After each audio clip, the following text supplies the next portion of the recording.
नमस्कार दोस्तों, आज हम आपके लिए लेकर आए हैं मुंशी प्रेमचंद जी के द्वारा लिखा गया उपन्यास गोदान भाग 4। आइए शुरू करते हैं। होरी को रात भर नींद नहीं आई। नीम के पेड़ तले अपने बांस की खाट पर पड़ा पड़ा बार बार तारों की ओर देखता था। गाय के लिए नांद बाड़नी है, बैलों से अलग उसकी नांद रहे तो अच्छा। अभी तो रात को बाहर ही रहेगी, लेकिन चौमासे में उसके लिए कोई दूसरी जगह ठीक करनी होगी। बाहर लोग नजर लगा देते हैं, कभी कभी तो ऐसा टोना टोटका कर देते हैं कि गाय का दूध ही सूख जाता है। थन में हाथ ही नहीं लगाने देती, लात मारती है। नहीं, बाहर बांधना ठीक नहीं, और बाहर नांद भी कौन बांधने देगा। कारिंदा साहब नजर के लिए मुंह फैलाएंगे। छोटी छोटी बात के लिए राय साहब के पास फरियाद ले जाना भी उचित नहीं। और कारिंदे के सामने मेरी सुनता कौन है। उनसे कुछ कहें तो कारिंदा दुश्मन हो जाए। जल में रहकर मगर से बैर करना ठीक नहीं। भीतर ही बांधूंगा। आंगन है तो छोटा सा, लेकिन एक मड़ैया डाल देने से काम चल जाएगा। अभी पहला ही बयान है, 5 सेर से कम क्या दूध देगी। शेर भर तो गोबर को ही चाहिए। रुपया दूध देखकर कैसी ललचाती रहती है। अब पिए जितना चाहे। कभी कभी 2-4 सेर मालकों को दे आया करूंगा। कारिंदा साहब की पूजा भी करनी ही होगी, और भोला के रुपए भी दे देना चाहिए। सगाई के ढगोसले में उसे क्यों डालूं। जो आदमी अपने ऊपर इतना विश्वास करे, उसे दगा करना नीचता है। 80 रुपए की गाय मेरे विश्वास पर दे दी। नहीं, यहाँ तो कोई 1 पैसे को भी नहीं पतियाता। सन में क्या कुछ ना मिलेगा। अगर 25 रुपए भी दे दूं तो भोला को ढाढ़स हो जाए। धनिया से नाहक बता दिया। चुपके से गाय लाकर बांध देता तो चकरा जाती। लगती पूछने किसकी गाय है, कहाँ से लाए हो। खूब दिख करके तब बताता, लेकिन जब पेट में बात पचे भी। कभी 2-4 पैसे ऊपर से आ जाते हैं, उनको भी तो नहीं छिपा सकता। और ये अच्छा भी है, उसे घर की चिंता रहती है। अगर उसे मालूम हो जाए कि इनके पास भी पैसे रहते हैं तो फिर नखड़े बघाड़ने लगे। वो जरा आलसी है। नहीं, मैं गौ की ऐसी सेवा करता कि जैसी चाहिए। आलसी वालसी कुछ नहीं है। इस उम्र में कौन आलसी नहीं होता। मैं भी दादा के ज़माने में मटर गश्ती ही किया करता था। बेचारे पहर रात से कुट्टी काटने लगते, कभी द्वार पर झाड़ू लगाते, कभी खेत में खाद फेंकते। मैं पड़ा पड़ा सोता रहता। कभी जगा देते तो मैं बिगड़ जाता और घर छोड़कर भाग जाने की धमकी देता था। लड़के जब अपने माँ बाप के सामने भी जिंदगी का थोड़ा सा सुख ना भोगेंगे, तो फिर जब अपने सिर पड़ गई तो क्या भोगेंगे। दादा के मरते ही क्या मैंने घर नहीं संभाल लिया। सारा गांव यही कहता था कि होरी घर बर्बाद कर देगा, लेकिन सिर पर बोझ पड़ते ही मैंने ऐसा चोला बदला कि लोग देखते रह गए। शोभा और हीरा अलग ही हो गए। नहीं, आज इस घर की और ही बात होती। 3 हल एक साथ चलते, अब तीनों अलग अलग चलते हैं। सब समय का फेर है। धनिया का क्या दोष है। बेचारी जब से घर में आई, कभी तो आराम से ना बैठी। डोरी से उतरते ही सारा काम सिर पर उठा लिया। अम्मा को पान की तरह फेरती रहती थी। इसने घर के पीछे अपने को मिटा दिया। देवरानियों से काम करने को कहती थी तो क्या बुरा करती थी। अगर उसे भी तो कुछ आराम मिलना चाहिए। लेकिन भाग्य में आराम होता तब तो मिलता। तब देवरों के लिए मरती थी, अब अपने बच्चों के लिए मरती है। वो इतनी सीधी, कमखोर, निरुच्छल ना होती तो आज शोभा और हीरा जो मूंछों पर ताव देते फिरते हैं, कहीं भीख मांगते होते। आदमी कितना स्वार्थी हो जाता है। जिसके लिए मरो वही जान का दुश्मन हो जाता है।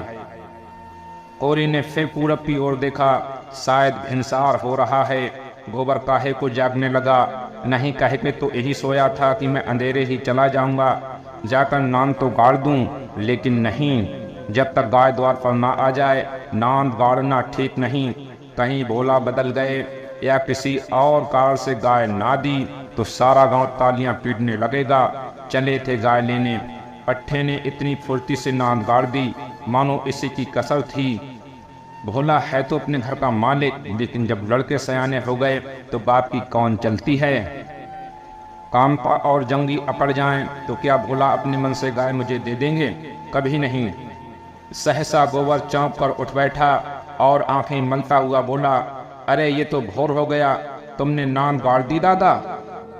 होरी गोबर के सुगठित शरीर और चौड़ी छाती की ओर गर्व से देखकर और मन में ये सोचते हुए कि कहीं इससे गोरस मिलता तो कैसा पट्टा हो जाता, बोला नहीं अभी नहीं गाड़ी, सोचा कहीं ना मिले तो नाहक भक्त हो। गोबर ने तुरी चुनाकर कहा मिलेगी क्यों नहीं। उनके मन में कोई चोर बैठ जाए, चोर बैठे या डाकू, गाय तो उन्हें देनी ही पड़ेगी। गोबर ने और कुछ ना कहा, लाठी कंधों पर रखी और चल दिया। होरी उसे जाते देखता हुआ अपना कलेजा ठंडा करता रहा। अब लड़की की सगाई में देर ना करनी चाहिए। 17 बार लग गया मगर करे कैसे, कहीं पैसे के भी दर्शन हों। जब से 3 भाइयों में अलगोजा हो गया, घर की साख जाती रही। महतो लड़का देखने आते हैं मगर घर की दशा देखकर मुंह फेंका करके चले जाते हैं। 2-1 राजी भी हुए तो रुपए मांगते हैं। 200-300 लड़की का दाम चुकाए और इतना ही ऊपर से खर्च करे तब जाकर ब्याह हो। कहाँ से आवे इतने रुपए, रास खलिहान में तुल जाती है, खाने भर को तो नहीं बचता, ब्याह कहाँ से हो। और अब तो सोना बिहाने योग्य हो गई। लड़के का ब्याह ना हुआ ना सही, लड़की का ब्याह ना हुआ तो सारी बिरादरी में हंसी होगी। पहले तो उसी की सगाई करनी है, पीछे देखी जाएगी। एक आदमी ने आकर राम राम किया और पूछा तुम्हारी कोठी में कुछ बांस होंगे महतो। होरी ने देखा दमड़ी बसोड़ खड़ा है, नाटा काला खूब मोटा, चौड़ा मुंह, बड़ी बड़ी मूछें, लाल आंखें, कमर में बांस काटने की कटार खोसे हुए। साल में 1-2 बार आकर चिंके, कुर्सियां, मोड़े, टोकरियां आदि बनाने के लिए कुछ बांस काट ले जाता था। होरी प्रसन्न हो गया, मुट्ठी गर्म होने की कुछ आशा बंधी। चौधरी को ले जाकर अपने 3 कोठियां दिखाईं, मोल भाव किया और 25 रुपए सैकड़े में 50 बांसों का बयाना ले लिया। फिर दोनों लौटे।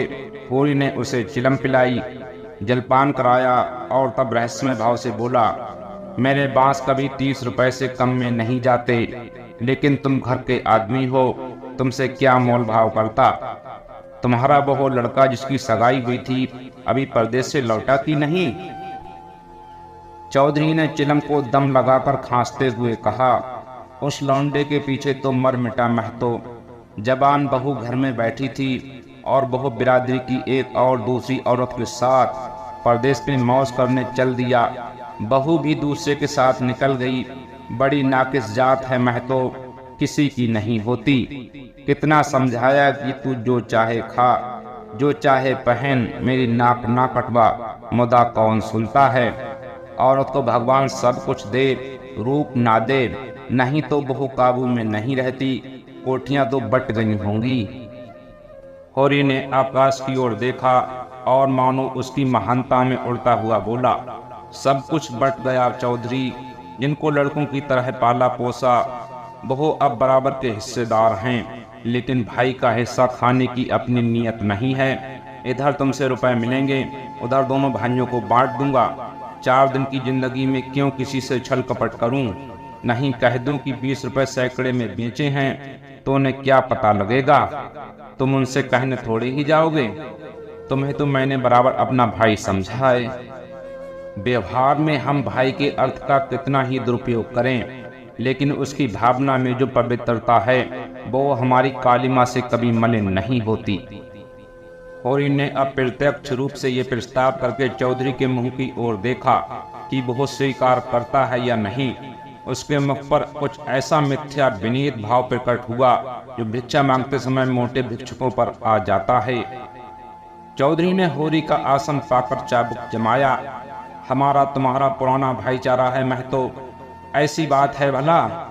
लेकिन बात यह है कि ईमान आदमी बेचता है तो किसी लालच से।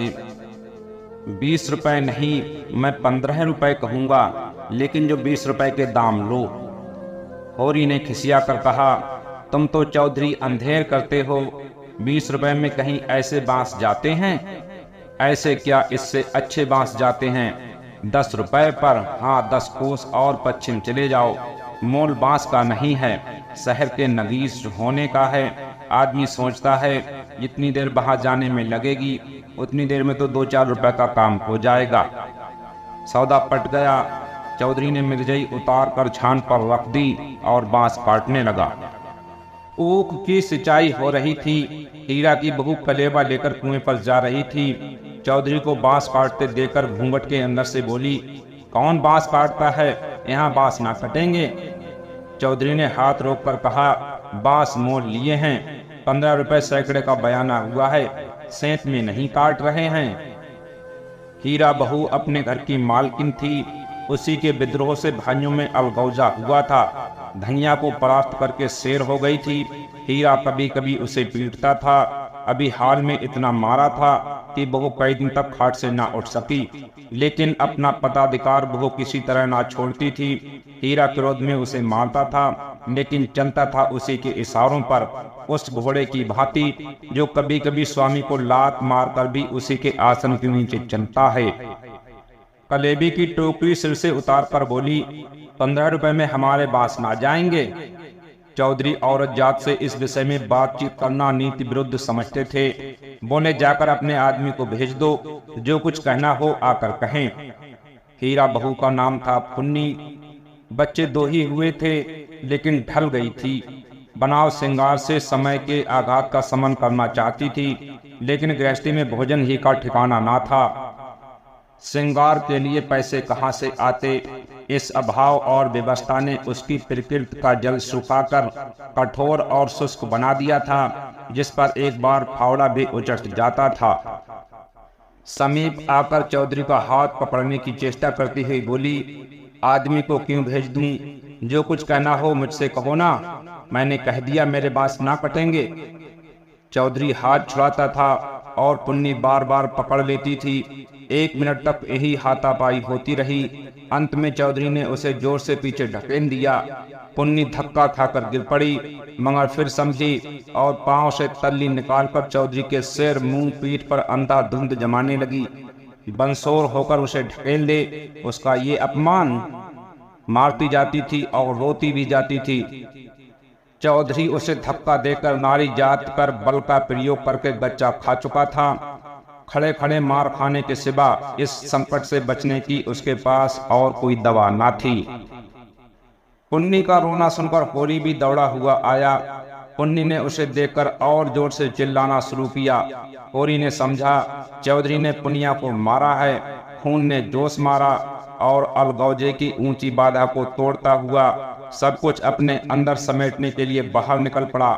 चौधरी को जोर से एक लात जमा कर बोला, अब अपना भला चाहते हो चौधरी, तो यहाँ से चले जाओ, नहीं तुम्हारी लहास उठेगी। तुमने अपने को समझा क्या है? तुम्हारी इतनी मजाल कि मेरी बहू पर हाथ उठाओ। चौधरी कस्में खा खाकर अपनी सफाई देने लगा।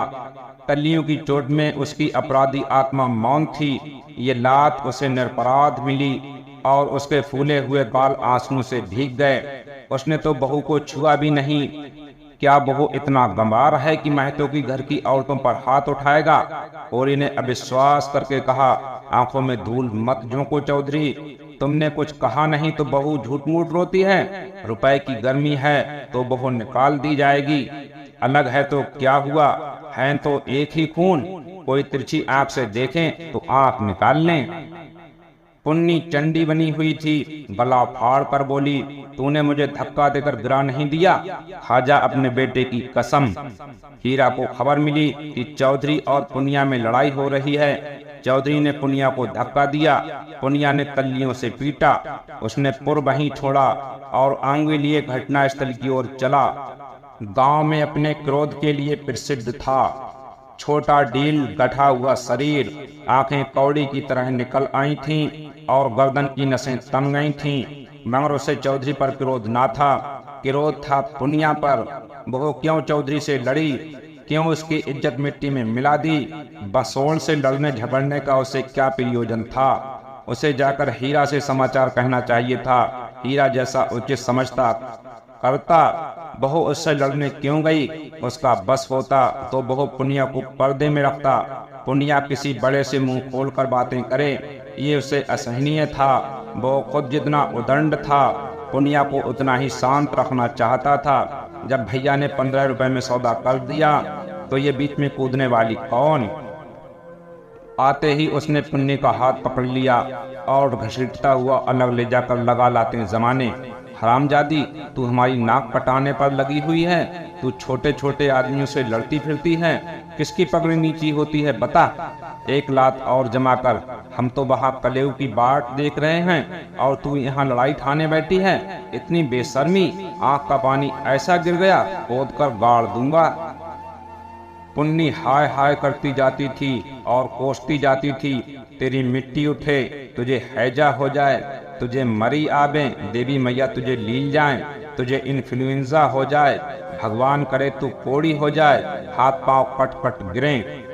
और गालियां तो हीरा खड़ा खड़ा सुनता रहा, लेकिन ये पिछली गाली उसे लग गई।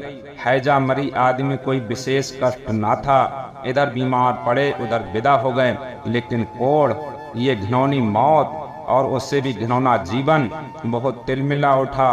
दांत पीसता हुआ पुनिया पर झपटा और झोटे पकड़कर फिर उसका सिर जमीन पर रगड़ता हुआ बोला, हाथ पांव कटकर गिर जाएंगे और मैं तुझे लेकर चाटूंगा। तू ही मेरे बाल बच्चों को पालेगी, ऐं? तू इतनी बड़ी गृहस्थी चलाएगी? तू तो दूसरा भतार करके किनारे खड़ी हो जाएगी। चौधरी को पुनिया की इस दुर्गति पर दया आ गई। हीरा को उदारता पूर्वक समझाने लगा, हीरा महतो, अब जाने दो, बहुत हुआ। क्या हुआ? बहू ने मुझे मारा, मैं तो छोटा नहीं हो गया। धन्य भाग कि भगवान ने ये दिन तो दिखाया। हीरा ने चौधरी को डांटा, तुम चुप रहो चौधरी, नहीं मेरे क्रोध में पड़ जाओगे तो बुरा होगा। औरत जात इसी तरह बहकती है। आज को तुमसे लड़ गई, कल को दूसरों से लड़ जाएगी। तुम भले मानस हो, हंसकर टाल गए, दूसरा तो बर्दाश्त ना करेगा। कहीं उसने भी हाथ छोड़ दिया तो कितनी आबरू रह जाएगी बताओ। इस ख्याल ने उसके क्रोध को फिर भड़काया। लपका था कि होरी ने दौड़कर पकड़ लिया और उसे पीछे हटाते हुए बोला, अरे हो तो गया, देख तो लिया दुनिया ने कि बड़े बहादुर हो। अब क्या उसे पीस कर पी जाओगे? हीरा अब भी बड़े भाई का अदब करता था, सीधे सीधे ना लड़ता था। चाहता तो एक झटके में अपना हाथ छुड़ा लेता, लेकिन इतनी बेअदबी ना कर सका। चौधरी की ओर देखकर बोला, अब खड़े क्या ताकते हो, जाकर अपने बांस काटो। मैंने सही कर दिया, 15 रुपए सैकड़े में तय हैं। कहा तो पुन्नी रो रही थी, कहा झमक कर उठी और अपना सिर पीट कर बोली, लगा दे घर में आग, मुझे क्या करना है। भाग फूट गया कि तुझ जैसे कसाई के पाले पड़ी।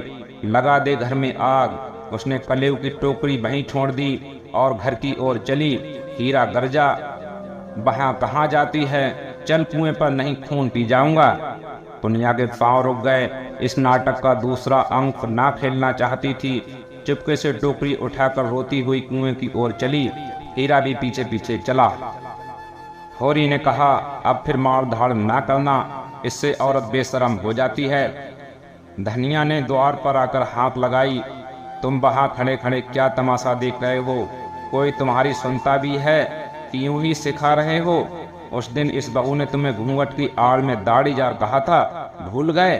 बौरिया होकर पराए मर्दों से लड़ेगी तो डांटी ना जाएगी। और द्वार पर आकर नटखटपन के साथ बोला, और जो मैं इसी तरह तुझे मारूं? क्या कभी मारा नहीं है जो मारने की साध बनी हुई है? इतनी बेदर्दी से मारता तो तू घर छोड़कर भाग जाती। पुनिया बड़ी गमखोर है। ओहो, ऐसे ही तो बड़े दर्द वाले हो। अभी तक मार का दाग बना हुआ है। हीरा मारता है तो दुलारता भी है। तुमने खाली मारना सीखा, दुलार करना सीखा ही नहीं। मैं ही ऐसी हूँ कि तुम्हारे साथ निभा हुआ। अच्छा रहने दे, बहुत अपना बखान ना कर। तू ही रूठ रूठ कर नहर भागती थी। जब महीनों खुशामद करता था तब जाकर आती थी। जब अपने गरज सताती थी तब मनाने आते थे लाला, मेरे दुलार से नहीं आते थे। इसी से तो मैं सबसे तेरा बखान करता हूँ। वैवाहिक जीवन के प्रभात में लालसा अपने गुलाबी मादकता के साथ उदय होती है और हृदय के सारे आकाश को अपने माधुर्य की सुनहरी किरणों से रंजित कर देती है।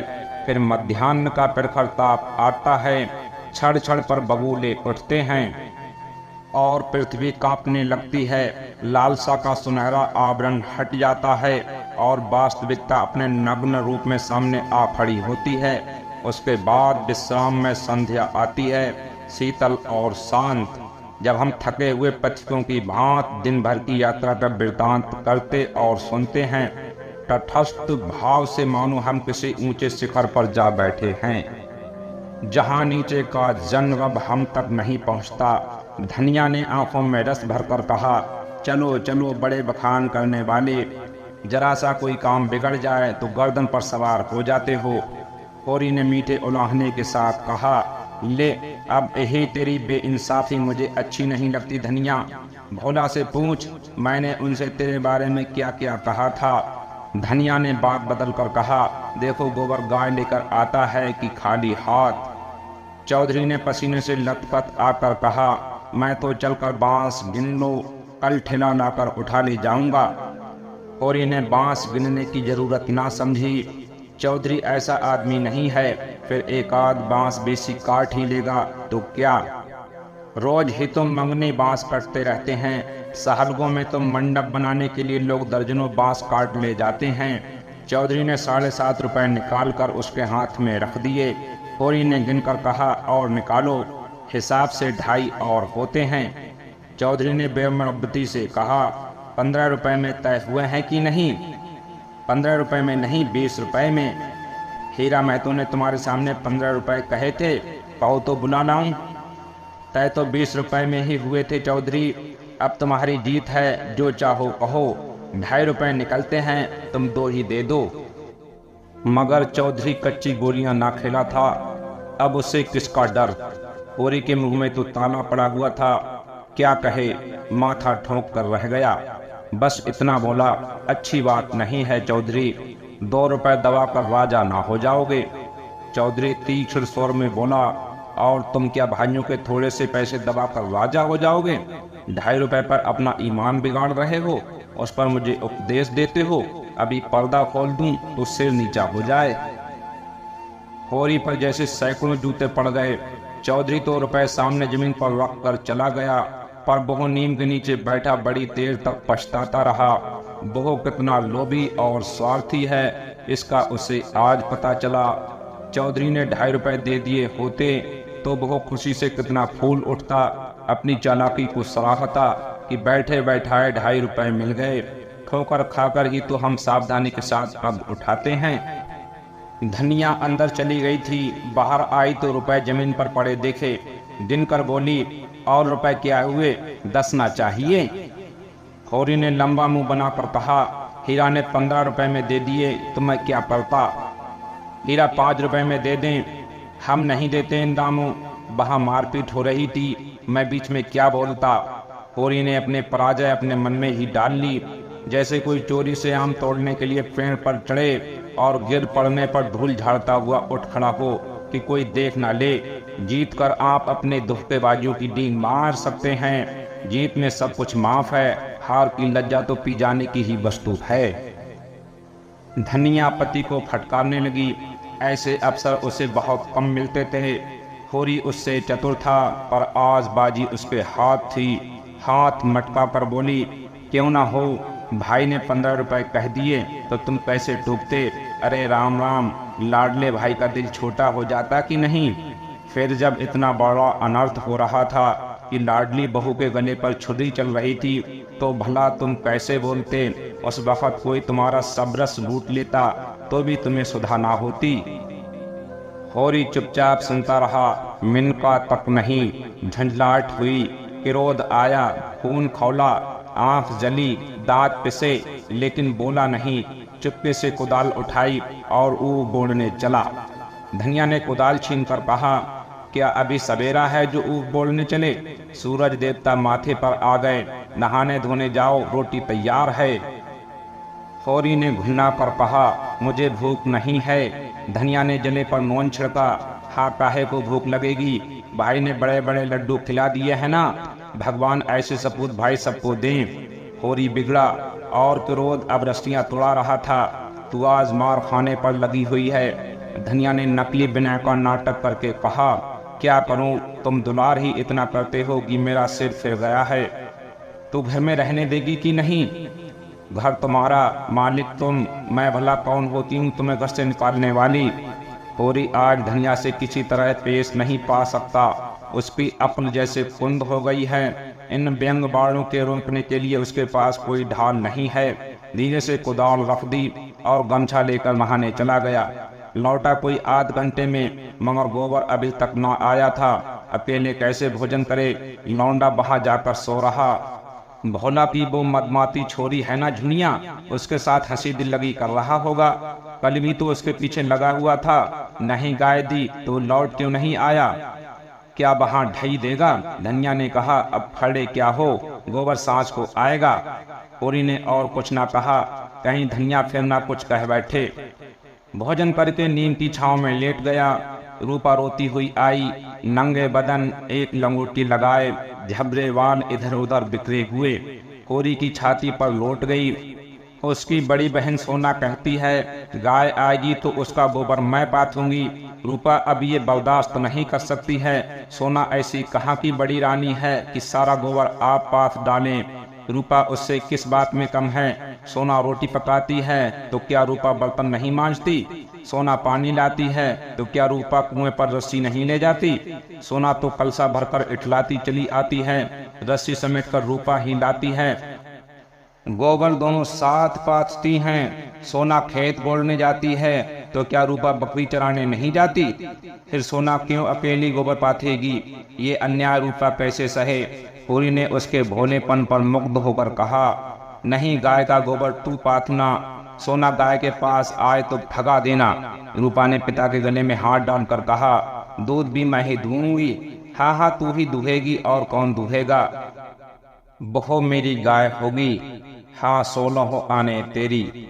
रूपा प्रसन्न होकर अपने विजय का शुभ समाचार पराजित सोना को सुनाने चली गई। गाय मेरी होगी, उसका दूध मैं दूंगी, उसका गोबर मैं पाथूंगी, तुझे कुछ ना मिलेगा। सोना उम्र से किशोरी, देह के गठन में युवती और बुद्धि से बालिका थी। जैसे उसका यौवन उसे आगे खींचता था, बालपन पीछे। कुछ बातों में इतनी चतुर कि ग्रेजुएट युवतियों को खड़ाए, कुछ बातों में इतनी अलहड़ कि शिशुओं से भी पीछे। लंबा रूखा किंतु प्रसन्न मुख, थोड़ी नीचे को खिंची हुई, आंखों में एक प्रकार की तृप्ति, न केसों में तेल, न आंखों में काजल, न हाथ देहे पर कोई आभूषण। जैसे गृहस्थी के भाव ने यौवन को दबा पर बौना कर दिया हो। सिर को एक झटका देकर बोली, जा तू गोबर पाथ। जब तू दूध दुह कर रखेगी तो मैं पी जाऊंगी। मैं दूध की हांडी ताले में बंद करके रखूंगी। मैं ताला तोड़कर दूध निकाल लाऊंगी। ये कहती ही वो बाग की तरफ चल दी। आम गदरा गए थे, हवा के झोंकों से एक आध जमीन पर गिर पड़ते थे। लू के मारे चुचके पीले, लेकिन बाल वृंद उन्हें टपके समझकर बाग को घेरे रहते थे। रूपा भी बहन के पीछे होली। जो काम सोना करे वो रूपा जरूर करेगी।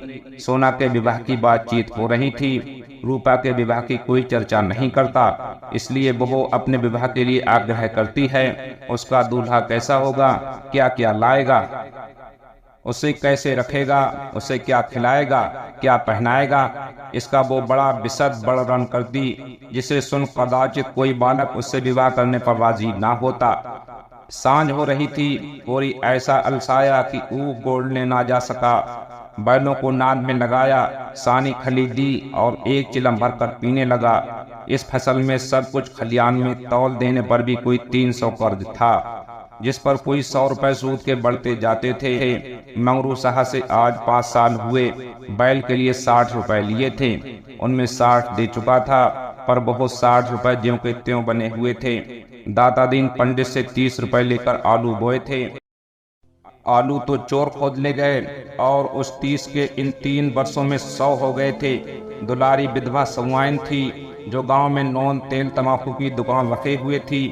बंटवारे के समय उससे 40 रुपए लेकर भाइयों को देना पड़ा था। उसके भी लगभग 100 रुपए हो गए थे, क्योंकि आने रुपए का ब्याज था। लगान के भी अभी 25 रुपए बाकी पड़े हुए थे, और दशहरे के दिन सगुन के रुपयों का भी कोई प्रबंध करना था।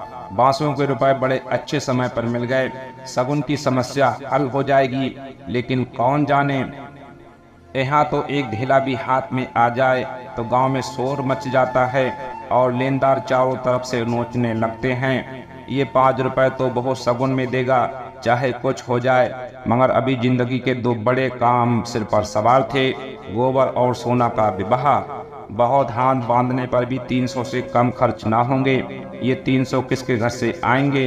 कितना चाहता है कि किसी से एक पैसा कर्ज ना ले, जिसका आता है उसका पाई पाई चुका दे, लेकिन हर तरह का कष्ट उठाने पर भी गला नहीं छूटता। इसी तरह सूद बढ़ता जाएगा और एक दिन उसका घर द्वार सब नीलाम हो जाएगा। उसके बाल बच्चे निराश्रय होकर भीख मांगते फिरेंगे। होरी जब काम धंधों से छुट्टी पाकर चिलम पीने लगता था तो ये चिंता एक काली दीवार की भांति चारों ओर से घेर लेती थी, जिसमें से निकलने की कोई गली ना सूझती थी। अगर संतोष था तो यही कि ये विपत्ति अकेले उसी के सिर ना थी, प्रायः सभी किसानों का यही हाल था। अधिकांश की दशा तो इससे भी बदतर थी। शोभा और हीरा को उससे अलग हुए अभी कुल 3 साल हुए थे, मगर दोनों पर 400 का बोझ लद गया था।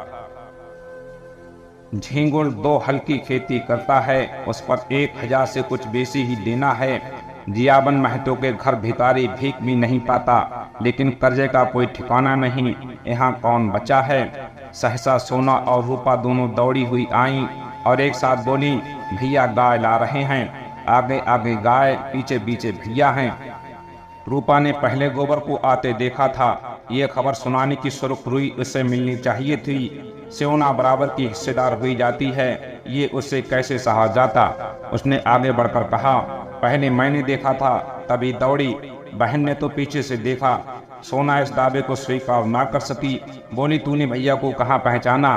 तू तो कहती थी कि कोई गाय भागी आ रही है। मैंने ही कहा भैया हैं। दोनों फिर बाग की तरफ दौड़ी गाय का स्वागत करने के लिए।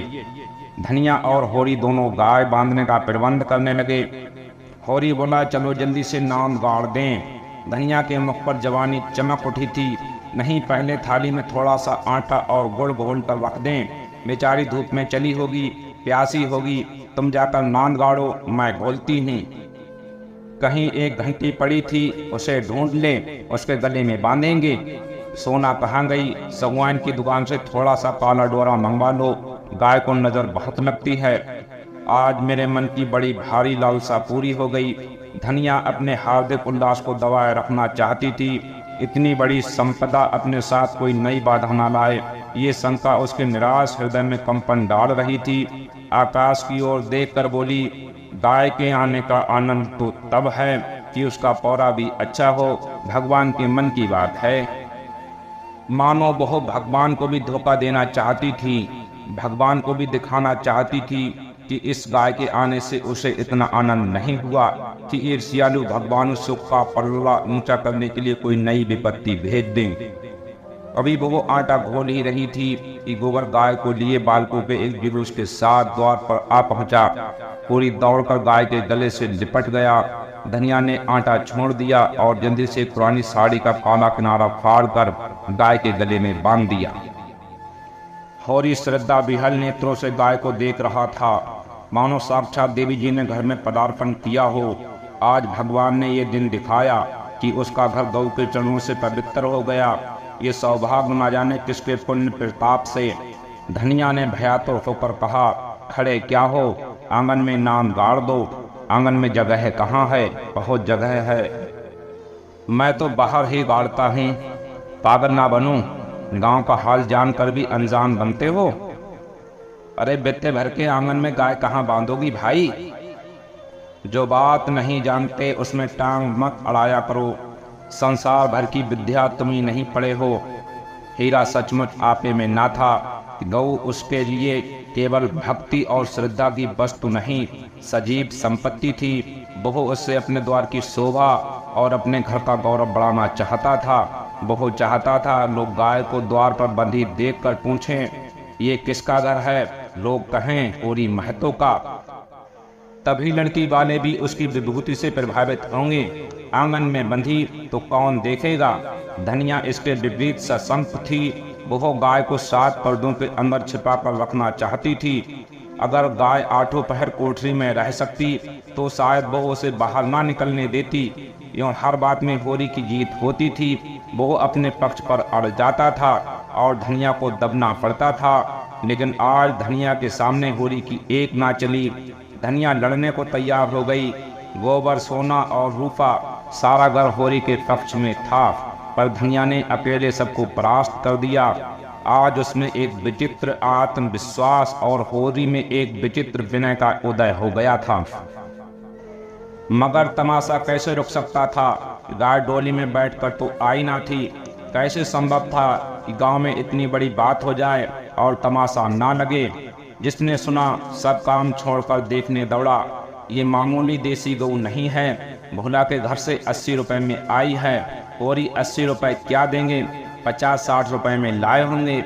गांव के इतिहास में 50-60 रुपए की गाय का आना भी अभूतपूर्व बात थी। बैल तो 50 रुपए के भी आए, 100 के भी आए, लेकिन गाय के लिए इतनी बड़ी रकम किसान क्या खाके खर्च करेगा? ये तो ग्वालों ही का कलेजा है कि अंजनियों रुपए गिन आते हैं। गाय क्या है? साक्षात देवी का रूप है। दर्शकों और आलोचकों का तांता लगा हुआ है और होरी दौड़ दौड़ पर सबका सत्कार कर रहा था। इतना विनम्र, इतना प्रसन्न चित्त वो कभी ना था। 70 साल के बूढ़े पंडित दाता दीन लठिया टेकते हुए आए और पोपले मुंह से बोले, कहाँ हो होरी? तनिक हम भी तुम्हारी गाय देख लें, सुना बड़ी सुंदर है। होरी ने दौड़कर पालागन किया और मन में अभिमानमय उल्लास का आनंद उठाता हुआ बड़े सम्मान से पंडित जी को आंगन में ले गया। महाराज ने गऊ को अपनी पुरानी अनुभवी आंखों से देखा। सींगें देखी, थन देखा, पुट्ठा देखा और घनी सफेद भौंहों के नीचे छिपी हुई आंखों में जवानी की उमंग भरकर बोले, कोई दोष नहीं है बेटा, बाल भौरी सब ठीक। भगवान चाहेंगे तो तुम्हारे भाग खुल जाएंगे। ऐसे अच्छे लक्षण हैं कि वाह, बस रातिब ना कम होने पाए। एक एक बाछा 100-100 का होगा। होरी ने आनंद के सागर में डुबकियां खाते हुए कहा, सब आपका आशीर्वाद है दादा। दाता दीन ने सुरती की पीक ठूकते हुए कहा, मेरा आशीर्वाद नहीं है बेटा, भगवान की दया है। ये सब प्रभु की दया है। रुपए नगद दिए? होरी ने बेपरती उड़ाई। अपने महाजन के सामने भी अपनी समृद्ध प्रदर्शन का ऐसा अवसर पाकर वो पैसे छोड़े। टके की नई टोपी सिर पर रखकर जब हम अपड़ने लगते हैं, जरा देर के लिए किसी सवारी पर बैठकर जब हम आकाश में उड़ने लगते हैं, तो इतनी बड़ी विभूति पाकर क्यों ना उसका दिमाग आसमान पर चढ़े। बोला भोला ऐसा भला मानस नहीं है महाराज। नगद गिनाए पूरे चौकस।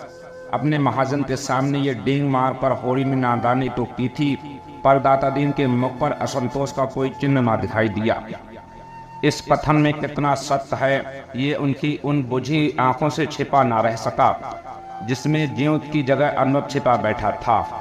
प्रसन्न होकर बोले, कोई हरज नहीं बेटा, कोई हरज नहीं, भगवान सब कल्याण करेंगे। 5 सेर दूध है इसमें, बच्चे के लिए छोड़कर। धनिया ने तुरंत टोका, अरे नहीं महाराज, इतना दूध कहाँ, बुढ़िया तो हो गई है, फिर यहाँ रातिब कहाँ धरा है। दाता दीन ने मरम भरी आंखों से देखकर उसकी सतर्कता को स्वीकार किया। मानो कह रहे हैं, गृहिणी का यही धर्म है, सीटना मर्दों का काम है, उन्हें सीटने दो। फिर रहस्य भरे स्वर में बोले, बाहर ना बांधना, इतना कह देते हैं। धनिया ने पति की ओर विजयी आंखों से देखा। मानो कह रही हो, लो अब तो मानोगे। दाता दीन से बोली, नहीं महाराज, बाहर क्यों बांधेंगे, भगवान दे तो इसी आंगन में 3 गाय और बांध सकती हैं। सारा गांव गाय देखने आया। नहीं आए तो शोभा और हीरा, जो अपने सगे भाई थे। होरी के हृदय में भाइयों के लिए अब भी कोमल स्थान था।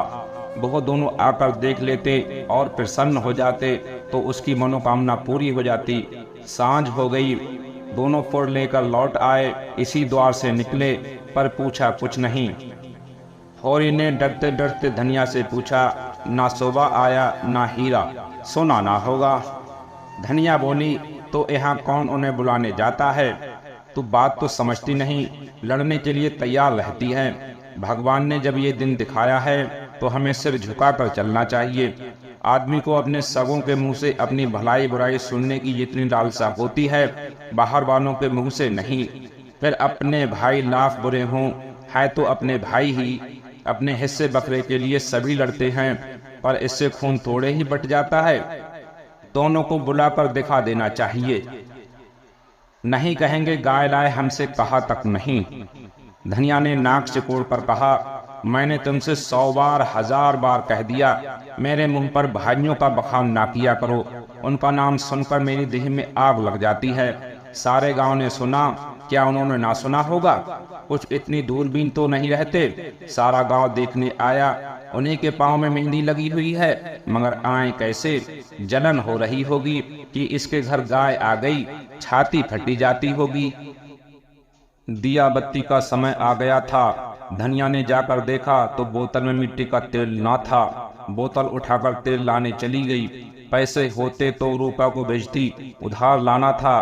कुछ मुंह देखी कहेगी, कुछ लल्लो चप्पो करेगी, तभी तो तेल उधार मिलेगा। होरी ने रूपा को बुलाकर प्यार से गोद में बैठाया और कहा, जरा जाकर देख हीरा काका आ गए कि नहीं। शोभा काका को भी देखती आना। कहना दादा ने तुम्हें बुलाया है, ना आए हाथ पकड़कर खींच लाना। रूपा ठुनक कर बोली, छोटी काकी मुझे डांटती हैं।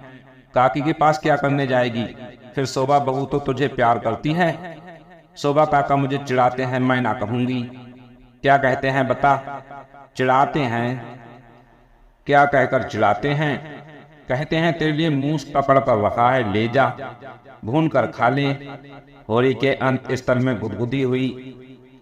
तू कहती नहीं पहले तुम खा लो तो मैं खाऊंगी। अम्मा मने करती हैं, कहती हैं उन लोगों को घर ना जाया करो। तू अम्मा की बेटी है कि दादा की? रूपा ने उसके गले में हाथ डालकर कहा, अम्मा की, और हंसने लगी। तो फिर मेरी गोद से उतर जा। आज मैं तुझे अपनी थाली में ना खिलाऊंगा। घर में एक ही फूल की थाली थी। होरी उसी थाली में खाता था।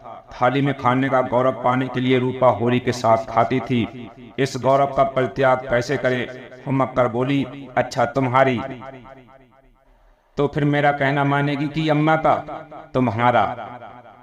तो जाकर हीरा और शोभा को खींच ला, और जो अम्मा बिगड़े अम्मा से कहने कौन जाएगा? रूपा कूदती हुई हीरा के घर चली। दिनेश का मायाजाल बड़ी बड़ी मछलियों को ही फंसाता है। छोटी मछलियां या तो उसमें फंसती ही नहीं या तुरंत निकल जाती हैं। उनके लिए बहु घातक जाल क्रीड़ा की वस्तु है, भय की नहीं। भाइयों से होरी की बोलचाल बंद थी, पर रूपा दोनों घरों में आती जाती थी। बच्चों से क्या बैर। लेकिन रूपा घर से निकली ही थी कि धनिया तेल लिए मिल गई। उसने पूछा, सांझ की बेला कहाँ जाती है? चल घर। रूपा माँ को प्रसन्न करने के प्रलोभन को ना रोक सकी। धनिया ने डांटा, चल घर, किसी को बुलाने नहीं जाना है। रूपा का हाथ पकड़े हुए बहू घर आई और होरी से बोली, मैंने तुमसे 1000 बार कह दिया मेरे लड़कों को किसी के घर ना भेजा करो। किसी ने कुछ कर करा दिया तो मैं तुम्हें लेकर चाटूंगी। ऐसा ही बड़ा प्रेम है तो आप क्यों नहीं जाते? अभी पेट नहीं भरा जान पड़ता है। होरी नांद जमा रहा था, हाथों में मिट्टी लपेटे हुए अज्ञान का अभिनय करके बोला, किस बात पर बिगड़ती है भाई? ये तो अच्छा नहीं लगता कि अंधे कुकुर की तरह हवा को फूंका करें। धनिया को कुप्पी में तेल डालना था। इस समय झगड़ा ना बढ़ाना चाहती थी। रूपा भी लड़कों में जा मिली। पहर रात से ज्यादा जा चुकी थी। नांद गड़ चुकी थी। सानी और खली डाल दी गई। गाय मन मारे उदास बैठी थी, जैसे कोई बदू ससुराल आई हो। नांद में मुंह तक ना डालती थी। औरुई और गोबर खाकर आधी आधी रोटियां उसके लिए लाए, पर उसने सूंघा तक नहीं। मगर ये कोई नई बात ना थी। जानवरों को भी बहुधा घर छूट जाने का दुख होता है। और ये बाहर खाट पर बैठकर चिलम पीने लगा तो फिर भाइयों की याद आई।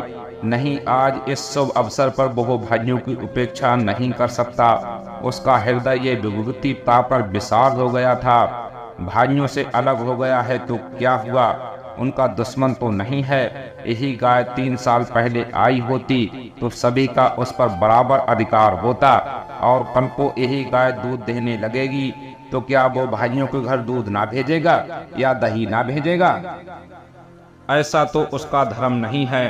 भाई उसका बुरा चेते, वो क्यों उनका बुरा चेते? अपनी अपनी करनी तो अपने अपने साथ है। उसने नारियल खाट के पाए से लगाकर रख दिया और हीरा के घर की ओर चला। शोभा का घर भी उधर ही था। दोनों अपने अपने द्वार पर लेटे हुए थे। काफी अंधेरा था। होरी पर उनमें से किसी की निगाह नहीं पड़ी। दोनों में कुछ बातें हो रही थीं। कोई ठिठक गया और उनकी बातें सुनने लगा। ऐसा आदमी कहाँ है जो अपनी चर्चा सुनकर टाल जाए। हीरा ने कहा, जब तक एक थे एक बकरी भी नहीं ली, अब पछाई गाय ली जाती है। भाई का हक मार पर किसी को फलते फूलते नहीं देखा। शोभा बोला, ये तुम अन्याय कर रहे हो हीरा। भैया ने एक एक पैसे का हिसाब दे दिया था। मैं ये कभी ना मानूंगा कि उन्होंने पहले की कमाई छिपा रखी थी। तुम मानो चाहे ना मानो, है ये पहले की कमाई। अच्छा, तो ये रुपए कहाँ से आ गए, कहाँ से खून बरस पड़ा। उतने ही खेत तो हमारे पास भी हैं, उतनी ही उपज हमारी भी है। फिर क्यों हमारे पास कफन को कौड़ी नहीं है और उनके घर नई गाय आती है। उधार लाए होंगे। भोला उधार देने वाला आदमी नहीं है। कुछ भी हो, गाय है बड़ी सुंदर। गोबर लिए जाता था तो मैंने रास्ते में देखा। बेईमानी का धन जैसे आता है वैसे ही जाता है। भगवान चाहेंगे तो बहुत दिन गाय घर में ना रहेगी। होरी से और ना सुना गया। वह बीती बातों को विसार कर अपने हृदय में स्नेह और सौहार्द भरे भाइयों के पास आया था। इस आघात ने जैसे उसके हृदय में छेद कर दिया और वह रस भाव उसमें किसी तरह नहीं टिक रहा था। लत्ते और चिथड़े ठूंस कर अब उस प्रवाह को नहीं रोक सकता। जी में एक उबाल आया कि उसी क्षण इस आक्षेप का जवाब दें, लेकिन बात बढ़ जाने के भय से चुप रह गया। अगर उसकी नीयत साफ है तो कोई कुछ नहीं कर सकता। भगवान के सामने वो निर्दोष है, दूसरों की उसे परवाह नहीं। उल्टे पांव लौट आया और बहुत जला हुआ तंबाकू पीने लगा, लेकिन जैसे वो विष फिरती क्षण उसकी धमनियों में फैलता जाता था। उसने सो जाने का प्रयास किया पर नींद ना आई। बैलों के पास जाकर उन्हें सहलाने लगा। विष शांत ना हुआ। दूसरी चिलम भरी, लेकिन उसमें भी कुछ रस ना था। विष ने जैसे चेतना को आक्रांत कर दिया हो। जैसे नशे में चेतना एकांगी हो जाती है, जैसे फैला हुआ पानी एक दिशा में बहकर बेगवान हो जाता है, वही मनोवृत्ति उसकी हो रही थी। उसी उन्माद की दशा में वो अंदर गया। अभी द्वार खुला हुआ था। आंगन में एक किनारे धनिया सोना से देह दबवा रही थी और रूपा जो रोज सांझ होते ही सो जाती थी, आज खड़ी गाय का मुंह सहला रही थी। होरी ने जाकर गाय को खूंटे से खोल लिया और द्वार की ओर ले चला। वो इसी वक्त गाय को भोला के घर पहुंचाने का दृढ़ निश्चय कर चुका था। इतना बड़ा कलंक सिर पर लेकर वो अब गाय को घर में नहीं रख सकता, किसी तरह नहीं। धनिया ने पूछा, कहाँ लिए जाते हो रात को। होरी ने एक पग बढ़ाकर कहा, ले जाता हूँ भोला के घर, लौटा दूंगा। धनिया को विस्मय हुआ, उठकर सामने आ गई और बोली, लौटा क्यों दोगे, लौटाने के लिए ही लाए थे। हाँ, इसके लौटा देने में ही कुशल है। क्यों, क्या बात है, इतने अरमान से लाए और अब लौटाने जा रहे हो। क्या भोला रुपए मांगते हैं। नहीं, भोला यहाँ कब आया तो फिर क्या बात हुई, क्या करोगी पूछकर। धनिया ने लपक कर पगैया उसके हाथ से छीन ली। उसकी चपल बुद्धि ने जैसे उड़ती हुई चिड़िया पकड़ ली। बोली, तुम्हें भाइयों का डर हो तो जाकर उनके पैरों पर गिरो। मैं किसी से नहीं डरती। अगर हमारी बढ़ती देखकर किसी की छाती फटती है तो फट जाए, मुझे परवाह नहीं। होरी ने विनीत स्वर में कहा, धीरे धीरे बोल महारानी, कोई सुने तो कहे ये सब इतनी रात गए लड़ रहे हैं। मैं अपने कानों से क्या सुन आया हूँ तू क्या जाने। यहाँ चर्चा हो रही है कि मैंने अलग होते समय रुपए दबा लिए थे और भाइयों को धोखा दिया था। यही रुपए अब निकल रहे हैं। हीरा कहता होगा। सारा गांव कह रहा है, हीरा को क्यों बदनाम करूं। सारा गांव नहीं कह रहा है, हीरा अकेला कह रहा है। मैं अभी जाकर पूछती हूँ ना कि तुम्हारे बाप कितने रुपए छोड़कर मरे थे। दाढ़ी यारों के पीछे हम बर्बाद हो गए, सारी जिंदगी मिट्टी में मिला दी, पान पोस कर संडा किया और अब हम बेईमान हैं। मैं कह देती हूँ, अगर गाय घर के बाहर निकली तो अनर्थ हो जाएगा। रख लिए हमने रुपए, दवा लिए, बीज खेत दवा दिए। डंके की चोट कहती हूँ, मैंने हंडे भर असरफियाँ छिपा ली। हीरा और शोभा और संसार को जो करना हो कर लें, क्यों ना रुपए रख लें। दो दो संडों का बिहार नहीं किया, कौना नहीं किया। होरी सिटपिटा गया। धनिया ने उसके हाथ से पगहिया छीन ली और गाय को खूंटे से बांधकर द्वार की ओर चली। होरी ने उसे पकड़ना चाहा, पर वह बाहर जा चुकी थी। वहीं सिर थाम कर बैठ गया। बाहर उसे पकड़ने की चेष्टा करके वह कोई नाटक नहीं दिखाना चाहता था। धनिया के क्रोध को खूब जानता था। बिगड़ती है तो चंडी बन जाती है, मारो काटो सुनेगी नहीं। लेकिन हीरा भी तो एक ही गुस्से भर है, कहीं हाथ चला दे तो परले ही हो जाए। नहीं, हीरा इतना मूर्ख नहीं है। मैंने कहां से कहां ये आग लगा दी। उसे अपने आप पर क्रोध आने लगा। बात मन में रख लेता तो क्यों टंटा खड़ा होता। सहसा धनिया का कर्कश स्वर कान में आया। हीरा की गरज भी सुन पड़ी। फिर पुन्नी की पैनी पीक भी कानों में चुभी। सहसा उसे गोबर की याद आई। बाहर लपक कर उसकी खाट देखी, गोबर वहां ना था। गजब हो गया, गोबर भी वहां पहुंच गया। अब कुशल नहीं, उसका नया खून है, ना जाने क्या कर बैठे। लेकिन होरी वहां कैसे जाए। हीरा कहेगा आप तो बोलते नहीं, जाकर इस डायन को लड़ने के लिए भेज दिया। कोलाहल प्रचंड प्रचंड होता जाता था। सारे गांव में जाग पड़ गई थी। मालूम होता था कहीं आग लग गई है और लोग खाट से उठ उठ बुझाने दौड़े जा रहे हैं। इतनी देर तक तो बहुत जब्त किए बैठा रहा, फिर ना रहा गया। धनिया पर क्रोध आया। वह क्यों चढ़कर लड़ने गई। अपने घर में आदमी ना जाने किसको क्या कहता है। जब तक कोई मुंह पर बात ना कहे, यही समझना चाहिए कि उसने कुछ नहीं कहा। होरी की कृषक प्रकृति झगड़े से भागती थी। चार बातें सुनकर गम खा जाना, इससे कहीं अच्छा है कि आपस में तनाजा हो। कहीं मारपीट हो जाए तो थाना पुलिस हो, बंदे बंदे फिरो, सबकी चिरौरी करो, अदालत की धूल फाँको, खेती बाड़ी जहन्नुम में मिल जाए। उसका हीरा पर तो कोई बस ना था, मगर धनिया को तो बहुत जबरदस्ती खींच ला सकता है। बहुत होगा गालियां देगी, एक दो दिन रूठी रहेगी, थाना पुलिस की नौबत तो ना आएगी। जाकर हीरा के द्वार पर सबसे दूर दीवार की आड़ में खड़ा हो गया। एक सेनापति की भांत मैदान में आने से पहले परिस्थिति को अच्छी तरह समझ लेना चाहता था। अगर अपनी जीत हो रही है तो बोलने की कोई जरूरत नहीं, हार हो रही है तो तुरंत कूद पड़ेगा। देखा तो वहां 50 आदमी जमा हैं। पंडित दाता दीन, लाला पटेश्वरी, दोनों ठाकुर जो गांव के कर्ता धर्ता थे, सभी पहुंचे हुए थे। धनिया का पल्ला हल्का हो रहा था। उसकी उग्रता जनमत को उसके विरुद्ध किए देती थी। वह रणनीति में कुशल ना थी। क्रोध में ऐसी जली कटी सुना रही थी कि लोगों की सहानुभूति उससे दूर होती जाती थी। वो गरज रही थी, तू हमें देखकर क्यों जलता है, हमें देखकर तेरी छाती फटती है। पाल पोस कर जवान कर दिया, उसका ये इनाम है। हमने ना पाला होता तो आज कहीं भीख मांगते होते, ईख की छा भी ना मिलती। होरी को ये शब्द जरूरत से ज्यादा कठोर जान पड़े। भाइयों का पालना पोसना तो उसका धर्म था। उनके हिस्से की जायदाद तो उसके हाथ में थी। कैसे ना पालता पोसता, दुनिया में कहीं मुंह दिखाने लायक ना रहता। हीरा ने जवाब दिया, हम किसी का कुछ नहीं जानते। तेरे घर में कुत्तों की तरह एक टुकड़ा खाते थे और दिन भर काम करते थे। जाना ही नहीं कि लड़कपन और जवानी कैसी होती है। दिन दिन भर सूफा गोबर बीना करते थे, उस पर भी तू बिना 10 गाली दिए रोटी ना देती थी। तेरी जैसी राजछिन के हाथ में पड़कर जिंदगी तलफ हो गई।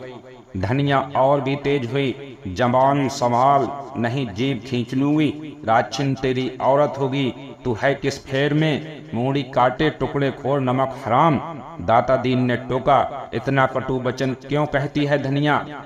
नारी का धर्म है कि गम खाए, बहुत तो उजड़ है, क्यों उसके मुंह लगती है। लाला पटेश्वरी पटवारी ने उसका समर्थन किया। बात का जवाब बात है, गाली नहीं। तूने लड़कपन में उसे पाला पोसा, लेकिन ये क्यों भूल जाती है कि उसकी जायदाद तेरे हाथ में थी। धनिया ने समझा, सबके सब मिलकर मुझे नीचा दिखाना चाहते हैं। चौमुख लड़ाई लड़ने के लिए तैयार हो गई। अच्छा रहने दो लाला, मैं सबको पहचानती हूँ। इस गांव में रहते 20 साल हो गए, एक एक की नस पहचानती हूँ। मैं गाली दे रही हूँ, वो फूल बरसा रहा है, क्यों? दुलारी सगवाइन ने आग पर घी डाला। वाकई बड़ी गाल दराज औरत है भाई, मर्द के मुंह लगती है। होरी ही जैसा मर्द है कि इसका निवाह होता है। दूसरा मर्द होता तो एक दिन ना पड़ती। अगर हीरा इस समय जरा नरम हो जाता तो उसकी जीत हो जाती, लेकिन ये गालियां सुनकर आपे से बाहर हो गया। औरों को अपने पक्ष में देखकर बहु कुछ शेर हो गया था। गला फाड़ कर बोला, चली जा मेरे द्वार से, नहीं जूतों से बात करूंगा, झूठा पकड़कर उखाड़ लूंगा। गाली देती है डायन, बेटे का घमंड हो गया है। खून पांसा पलट गया, होरी का खून खौल उठा, बारूद में जैसे चिंगारी पड़ गई हो। आगे आकर बोला, अच्छा बस अब चुप हो जाओ हीरा, अब नहीं सुना जाता। मैं इस औरत को क्या कहूँ? जब मेरी पीठ में धूल लगती है तो इसी के कारण, ना जाने क्यों इससे चुप नहीं रहा जाता। चारों ओर से हीरा पर बौछार पड़ने लगी। दाता दीन ने निर्लज्ज कहा, पटेश्वरी ने गुंडा बनाया, झिंगुरी सिंह ने शैतान की उपाधि दी, दुलाई सवाइन ने कपूत कहा, एक उदंड शब्द ने धनिया का पल्ला हल्का कर दिया था, दूसरे उग्र शब्द ने हीरा को हीरा संभल गया। सारा गांव उसके विरुद्ध हो गया। अब चुप रहने में ही उसकी कुशल है। क्रोध के नशे में भी इतना होश उसे बाकी था। धनिया का कलेजा दूना हो गया। होरी से बोली, सुन लो कान खोल के, भाइयों के लिए मरते हो? ये भाई हैं, ऐसे भाई को मुंह ना देखे, ये मुझे जूतों से मारेगा, खिला पिलाकर। होरी ने डांटा, फिर क्यों बकबक करने लगी तू? घर क्यों नहीं जाती? धनिया जमीन पर बैठ गई और आर्त स्वर में बोली, अब तो इसके जूते खा के जाऊंगी, जरा इसकी मर्दूमी देख लूं, कहाँ है गोबर, अब किस दिन काम आएगा। तू देख रहा है बेटा, तेरी माँ को जूते मारे जा रहे हैं। यूं बिलाप करके उसने अपने क्रोध के साथ होरी के क्रोध को भी क्रियाशील बना डाला। आग को फूंक फूंक कर उसमें ज्वाला पैदा कर दी। हीरा पराजित सा पीछे हट गया। पुन्नी उसका हाथ पकड़कर घर की ओर खींच रही थी। सहसा धनिया ने सिंगनी की भांति झपटकर हीरा को इतने जोर से धक्का दिया कि बहुत धम से गिर पड़ा और बोली, कहाँ जाता है? जूते मार, मार जूते, देखूं तेरी मर्दूमी। होरी ने दौड़कर उसका हाथ पकड़ लिया और घसीटता हुआ घर ले चला। धन्यवाद।